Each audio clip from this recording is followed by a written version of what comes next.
when you're trying to fundraise or start your own company, every day feels like a battle and your emotions are like going up and down like continuous. Rejection is the name of the game. You just need to raise once until the next one. You can have all the plans, but when the war starts, all the plans get thrown out of the door. It took me a good 6 to 8 months to like shed my employee feathers. Pleasant surprise what happened on Monday, of course, where everything was as if nothing changed. But I will never forget that weekend.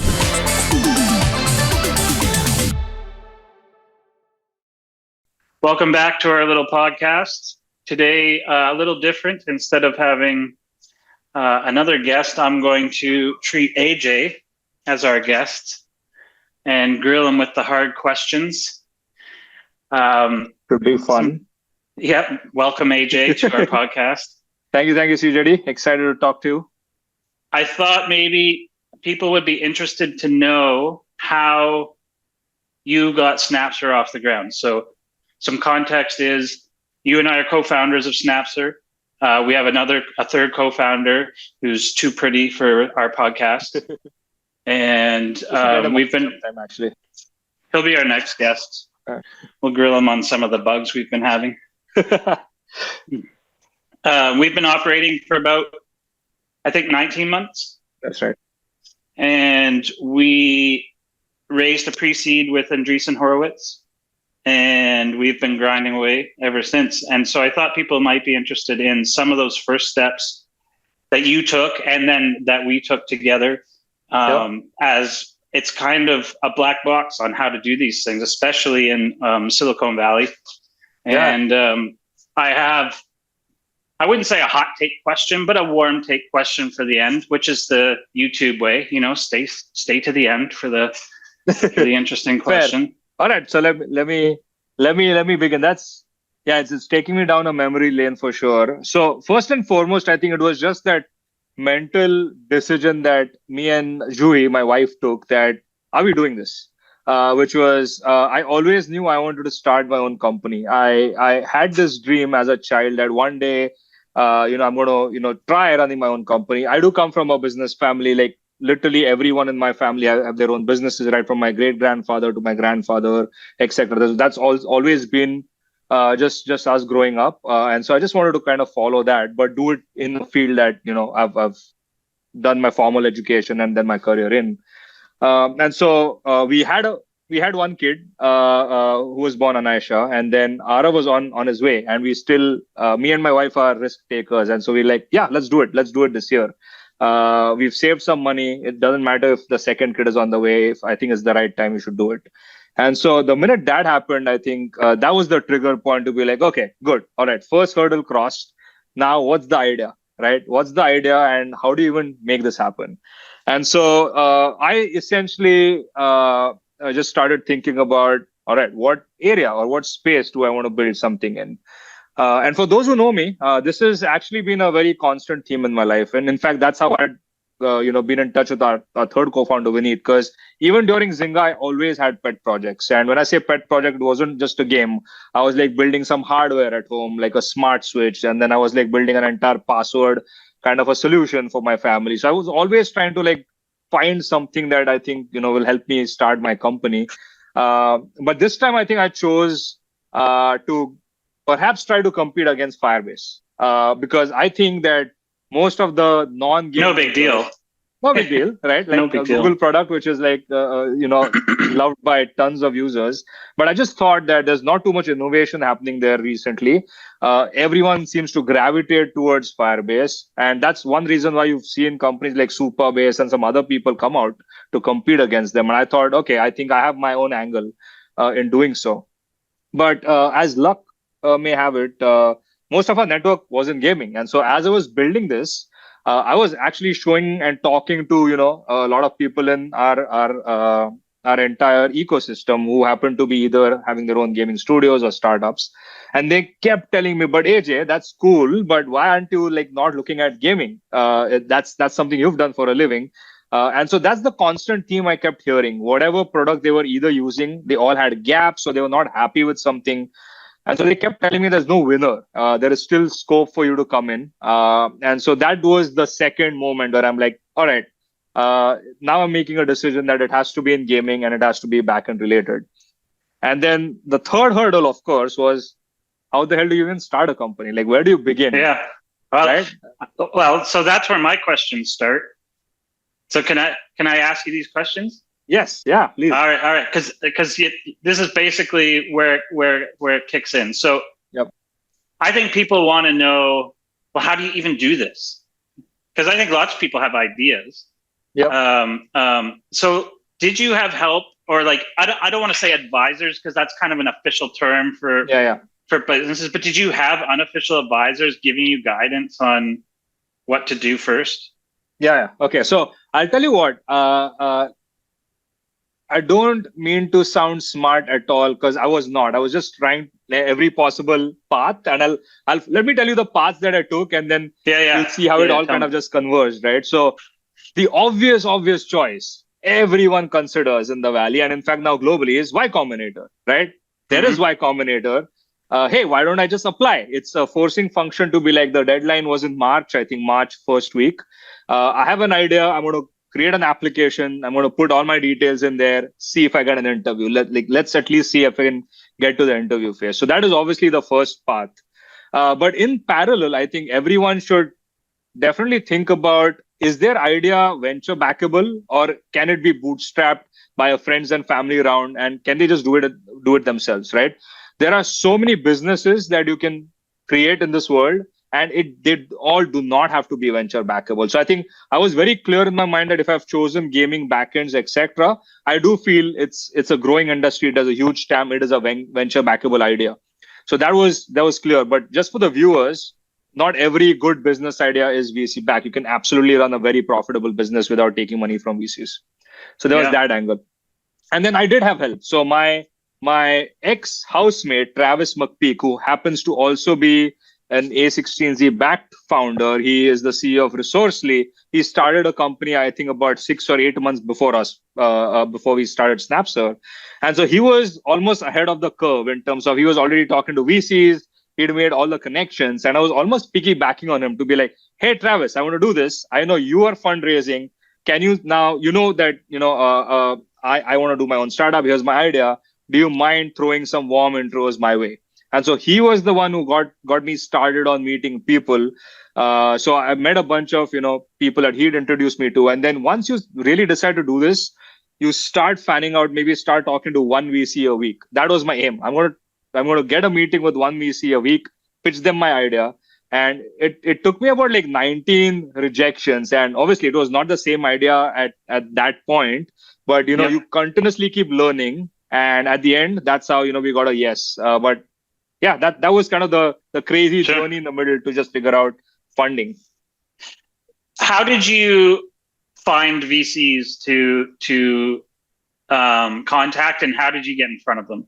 Yeah, so I'll tell you what, this was a very big realization I had, is that coming from a world where I'd never raised money and never done my own company, right? You look at these VCs and they're like, oh, wow, they're this, objects you can't touch. And, oh, you need like some crazy connections to get, in contact with them and what have you. To a certain extent, that might be true for some, general partners. But at the end of the day, right, their business runs on volume, which is the more pitches they hear, they only select a small subset, but they want a wide funnel. So they will never say no when someone wants to pitch something to them, because the more chances they have for success, right? That's the learning I had, that they will always say yes to you. Yes, I think they'll do their background checks. They want to see, of course. Yeah. Do you have some expertise in the industry? Are you trying to do something in the realms of like what you're good at?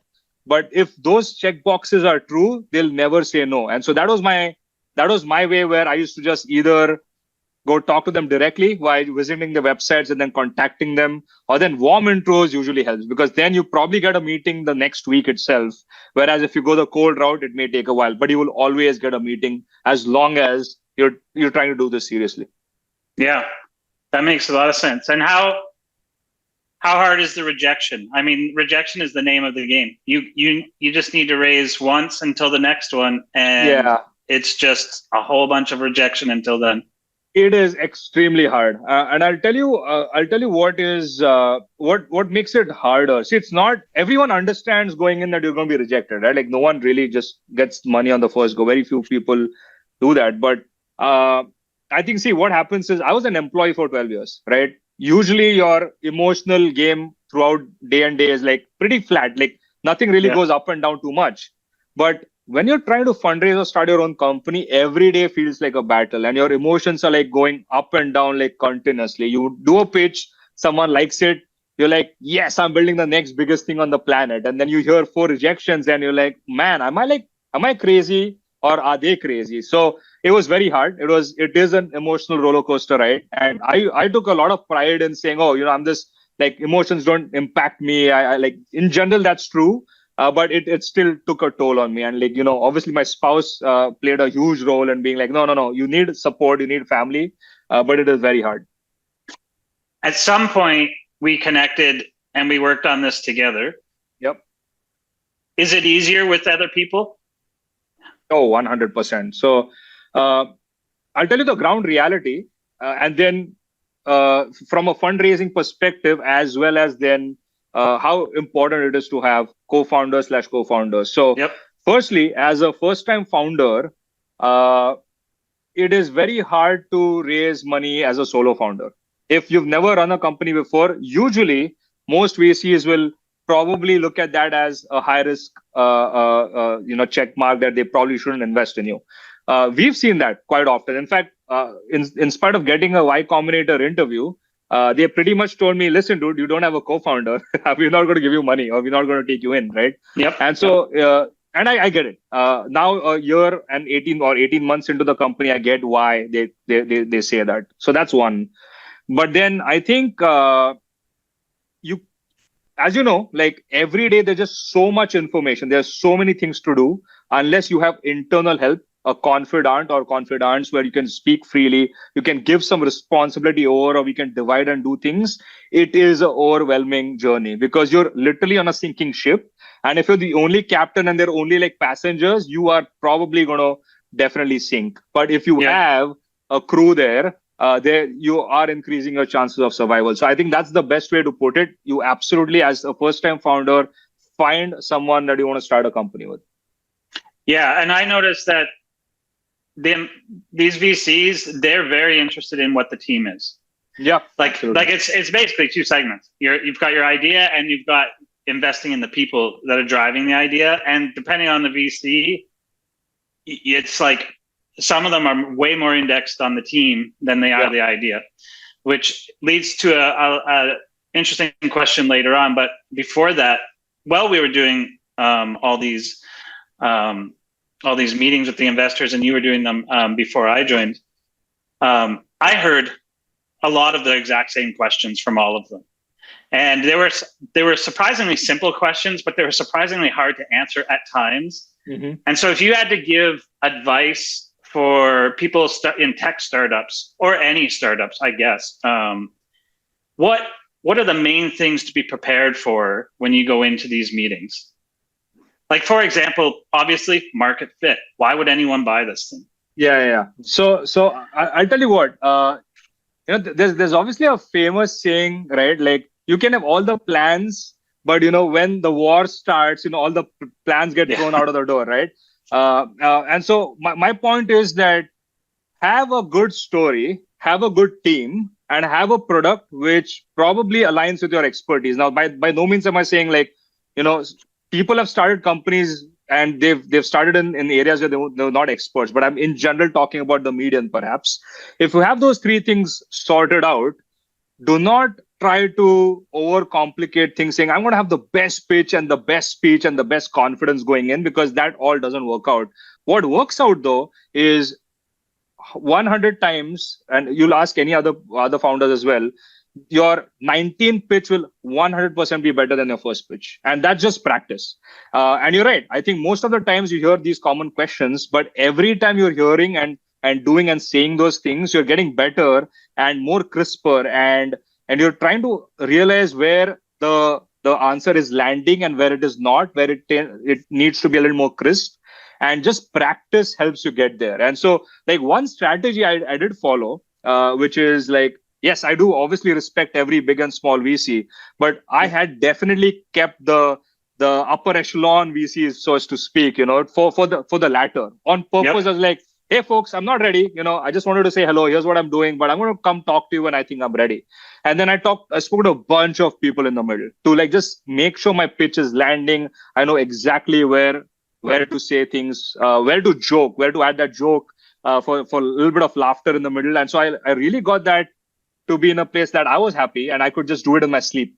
And then I started talking to, A16Z and some other people. So Yeah. like that was my general strategy. Yeah, I always thought that was really smart. The way you loaded up the pipeline and gained the momentum. And then it's kind of funny because the VCs are a bit like a neighborhood. So there's there's a little bit of talking going on. And so, at point you hit a critical mass where somebody's interested, and all of a sudden everyone's a little more interested. And all of a sudden it's time to start talking to the golden goose of your pipeline that you want to go after.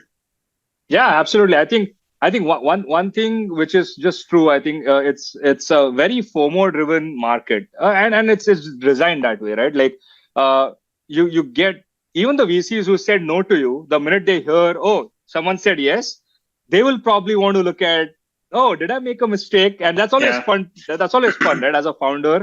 But no, like in all honesty, it's not even something that I laugh about, because their job is very hard, man. Like getting 3,000 applications a year, and no one has a like finished product. You're like betting on a team, on a pitch. It's very hard. And so like, I don't think there's the right approach or a right thing here. But yeah, it's fun. It is fun and it's interesting. And my takeaway is we went from no to picking our investment. Yeah, exactly. And so it was definitely quite the turnaround. And of course our product had changed, because every no is a way to look at it. And then we shamelessly would ask, hey, why no? Yep. And most of them actually have no problem telling you why no. In fact, some of them will tell you before you even ask. Yep, absolutely. And so then you can tune. Yeah, and I'll tell you one thing. I mean, there were out of the 19 no's that we heard, right? I will not take their name, but 2 were so good, even with the rejection, that at the end of the rejection, like they send me a long email on like why they think like this did not fit, and I really appreciate that. Like, yes, it still hurts, but wow, okay, I learned something. There were a few nuggets that helped me for the next pitch, and so I genuinely think that a lot of people have the right intentions, because they do want founders to succeed. Okay. So, now you've got some money in your bank, and it's time to head over to Delaware and make a company. How did you even know what to do? Okay. So now this is where I started doubting my entire career. That have we picked the wrong career? Should we have been lawyers? You pick your lawyer next, right? And you then look at the bill at the end of the month and you're like, my God, am I like in the wrong profession? But anyways, yeah. So that's the next step. Go find a good lawyer. They will now like just take you on rails. They do this for a living. They've like, started or formulated companies, and they know how to, organize a cap table, get the whole VC thing going. And so that's what we did. We got our lawyers. They helped us create a company. That happened. Then we created a cap table. That happened. Then we, started talking to investors. Then we went through the whole process of, the opening up the data plane, back and forth. And then, when the money wires in, game on. So yeah, the lawyers was the next step, and a fun one. Yeah, they get paid no matter what, and they are interesting. And my biggest surprise was how expensive it was to close out a seed. Yes. Yeah. So it's just be aware. Absolutely. Yeah. Nothing is free. Especially if you do a price round like we did. Like a lot of people like open up safes, and then that's easy, right? That's like the typical Y Combinator way of doing things. That's a low touch point way of doing things. We did a price round. That is definitely expensive. Yeah.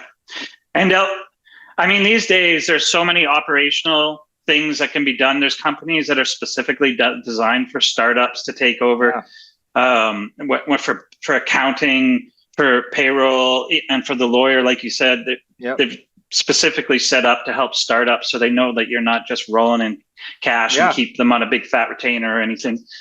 Yeah. And so it's not as daunting once you get moving on it. It all just Totally comes true. into place. Yeah. And in fact, like if you especially are a venture-backed company, they do this. They've done this with so many companies now that they like some vendors that even their portfolio companies are using. So you always get access to a whole, a group of people and the tools that they use, and you now have variety, as you said. There are plenty of options, amazing startups solving these individual problems. So there's a lot of things that you can pick from.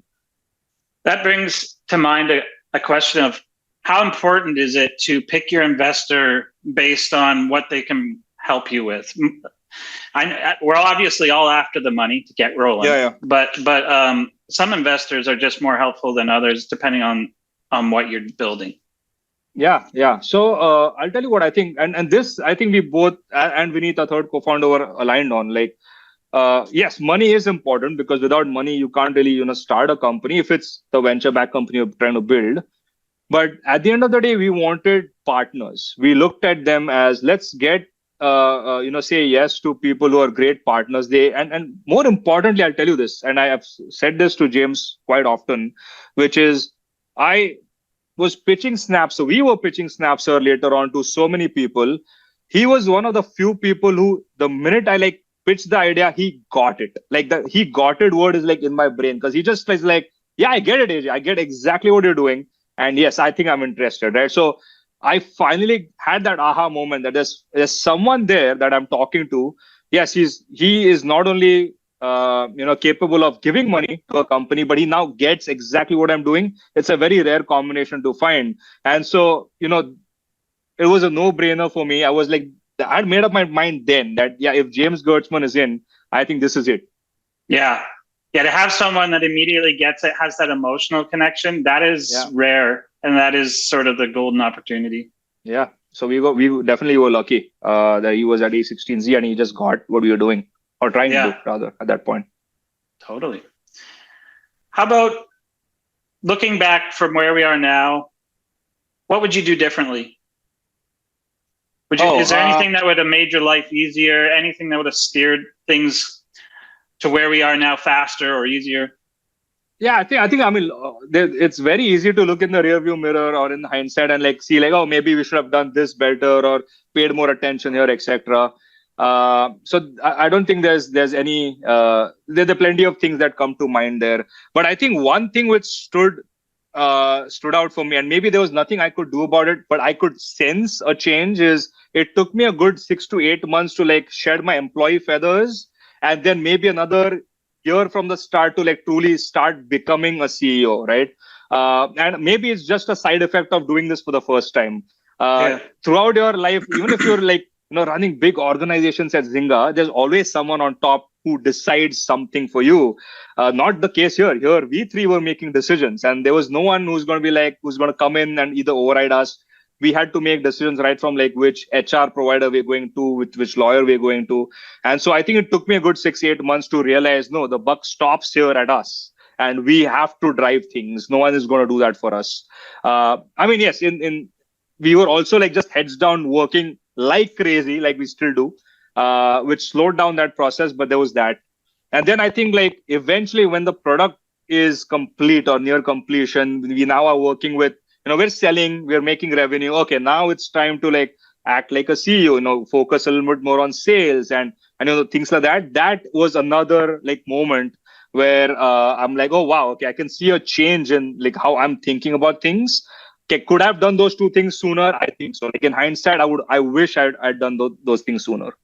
Yeah, I think looking back, I took for granted the hiring pipeline at a big company at Zynga. And now that we have our own company, I feel like we're always late on the hiring and we could have started earlier. Yep. And part of that's because I think we knew that hiring for startups is hard, but didn't realize just how hard it is to convince someone to take a bet. Absolutely. I'd say that's about that. And here's a hot take. Silicon Valley Bank. How stressful was that? I forgot that. My God, thanks for reminding me. Yeah, that was one of the most stressful moments of my life because we thought, wow, before we start our company, is this the end? Right? Our entire money was stuck there. We were obviously the whole world was trying to pull money off SVB, but I think the wires were blocked. And yeah, I think it's the most stressful time I've ever been in running this company. But it was just a pleasant surprise what happened on Monday, of course, where everything was as if nothing changed. But I will never forget that weekend. Yeah, I don't know if there's really a lesson to be learned because it's so bizarre It that was it's a bizarre. It was once in a lifetime thing. yeah, But black wow, what swan a moment, weekend. as they say. Yeah. That was a tough weekend. We went from happy-go-lucky Thursday to we're doomed Friday and Saturday to, oh, maybe we'll be fine on Monday. Yeah, exactly. Wow, I completely forgot about that. That is incredible. Okay. Yeah, well, lots happened since. Yeah. So I'll ask you one more question. What's more important, do you think, for a startup? Is it the brilliant idea or your execution? Oh, I think 100% the latter, honestly. I mean, it's not just like I'm saying it, there's so many instances of people started with an idea but pivoted to something else and then that became big, right? Like Slack is an example. And so it I think just boils down to execution because see, at the end of the day, if you're working on something, what do you have as a startup? You have the ability to like out execute your competitors, or maybe not even competitors if you're carving out a new space.